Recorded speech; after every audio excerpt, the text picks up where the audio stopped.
All right, let's dive right into this explainer. Today, we are putting Latin America's digital banking giant, New Holdings, trading under the ticker NU, through a massive, rigorous financial obstacle course. We are skipping the hype entirely. Instead, we're evaluating this company using the exact frameworks of the absolute legends, Warren Buffett, Peter Lynch, and Benjamin Graham, before we throw it into some modern, discounted cash flow models. It's the ultimate valuation gauntlet, so let's get to it. Here is our roadmap for the analysis. We'll be hitting the company snapshot, the Warren Buffett lens, the Peter Lynch lens, the Benjamin Graham lens, our DCF and other models, and finally, the synthesis and final verdict. Starting off with Section 1, the company snapshot, let's establish our baseline understanding of where they sit in the market. News hypergrowth is just absolutely incredible to look at. According to data from the Central Bank of Brazil, right around late 2025, Nu actually leapfrogged massive traditional incumbents like Bradesco to become the nation's second largest bank by customer base. And they didn't stop there. By early 2026, they reached a staggering 135.2 million customers globally. Plus, they're maintaining a massive 83% activity rate among those users. All of that highly engaged customer mass commands a current share price of $13.59. That brings their total market capitalization to roughly $66 billion. On top of that, their top-line revenues just recently crossed the $5 billion mark for the very first time in a single quarter, largely driven by an ever-expanding average revenue per active customer. Moving right along to Section 2, let's look through the Warren Buffett lens to see if Newt passes his qualitative tests. So you probably know that Buffett notoriously hunts for monopolies, right? He wants an unbreachable economic moat. We have to ask, does serving 61% of Brazil's adult population qualify? The answer is a definitive yes. Nu has built this incredibly powerful moat based on a massive network effect and a deep structural cost advantage. They literally keep their cost to serve below $1 single while operating entirely digitally. Because of that, Nu easily passes Buffett's primary qualitative checks. They have the economic moat. They have highly consistent, growing earnings, printing a record $871 million in net income in Q1 of 2026. And since their digital-first model needs minimal capital expenditures, that translates cleanly into really strong owner earnings. Plus, their balance sheet is pristine for a financial institution. We're talking about a highly manageable debt-to-equity ratio of just 0.36. And here is Buffett's absolute favorite metric, return on equity. For Q1 2026, Nu posted a staggering 29% annualized ROE. That tells us they are highly efficient at capital compounding. But, Buffett always demands a margin of safety on the price tag. At a PDE of over 21, it isn't exactly a classic Buffett bargain right now.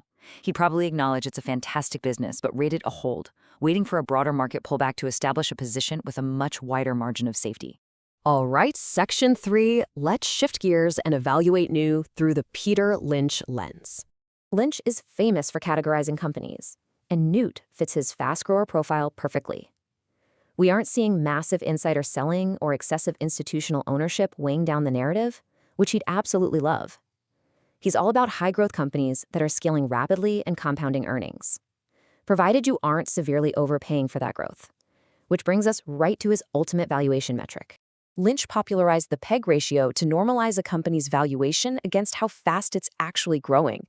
To calculate this, we take Nu's current PDE of 21.28 and divide it by its massive earnings growth rate, which was up a whopping 41% year over year in their latest quarter. And the result? A PEG ratio of just 0.43. Now, since Peter Lynch famously considers literally anything under 1.0 to be an absolute steal, this metric triggers a resounding Lynch-style strong buy. The growth they are capturing is immense. They're breaking even in Mexico and adding over 1 million customers a quarter down there. In a Lynch framework, that more than justifies the current multiple. Okay, moving to Section 4, the Benjamin Graham lens. Prepare for some strict quantitative metrics. Graham is the godfather of value investing, and he wouldn't care one bit about a cool narrative around digital banking or hypergrowth. He'd strictly look at the tangible book value and trailing earnings. He wants absolute downside protection, employing a truly unforgiving defensive mindset. So when we tick through his defensive investor checklist, Nu kind of feels miserably on the valuation front.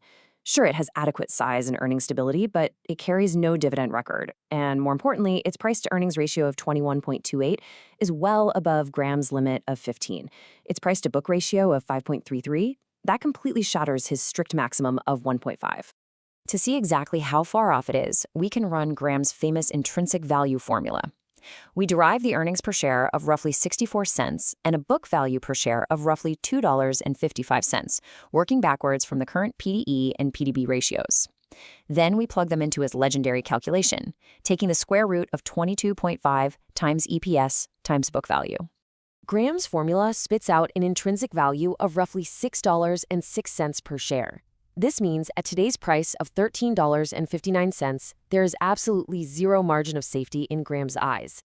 Without a doubt, he would classify this stock as a strict avoid or sell, viewing the premium as entirely speculative. Next up, Section 5. Let's ground these historical theories in some modern modeling techniques with a DCF analysis. A standard discounted cash flow model requires us to forecast cash flows out roughly 10 years to 2035. Calculate a perpetual terminal value for the business, and discount all that cash back to today. Crucially here, we have to use a weighted average cost of capital, or WACC, that heavily bakes in an emerging market risk premium. We have to account for their exposure to the Brazilian real, the Mexican peso, and local economic cycles. Using the ticker model inputs from our data, our base case assumptions show a nearly 16% revenue compound annual growth rate, with a net income margin stabilizing around 20.1%. When you look at comparative models, their forward P/E multiple is projected to compress to a very reasonable 15.52. That's down from over 21 today, as earnings catch up to the price. Running all these assumptions gives us a base fair value of $25.34 per share. And if you run a sensitivity table, stress testing the model by bumping up the WACC or lowering the terminal growth rate, the floor of the model actually remains heavily bullish. At current levels, this implies an incredible 108% upside from the market price. The forward multiples completely confirm that if Nu meets its growth targets, it is significantly undervalued today. Finally, Section 6, Synthesis, and our final verdict. Let's bring it all together. Our master scorecard reveals a deeply divided outcome, though that's pretty typical for highly disruptive companies. The growth-oriented metrics from Peter Lynch and the DCF model scream strong buy. The hyper-expansion, massive market share, and incredibly low PEG ratio are hard to ignore. But defensive value metrics from Benjamin Graham urge severe caution because of those premium book valuations. And Buffett? He sits comfortably in the middle, admiring the amazing moat but waiting for the right price. Ultimately, synthesizing these views means we have to confront the elephant in the room. Nu booked a massive $1.79 billion credit loss allowance in Q1, with non-performing loans ticking up due to higher loss on secured segments. So to cast your own verdict, you really have to ask yourself, does the reward of a digitally native bank overtaking an entire continent's financial system actually outweigh the localized credit risks of an emerging market? It is an absolutely fascinating balance of risk and exponential growth. Thanks for joining me on this explainer. Keep analyzing, and I'll catch you next time.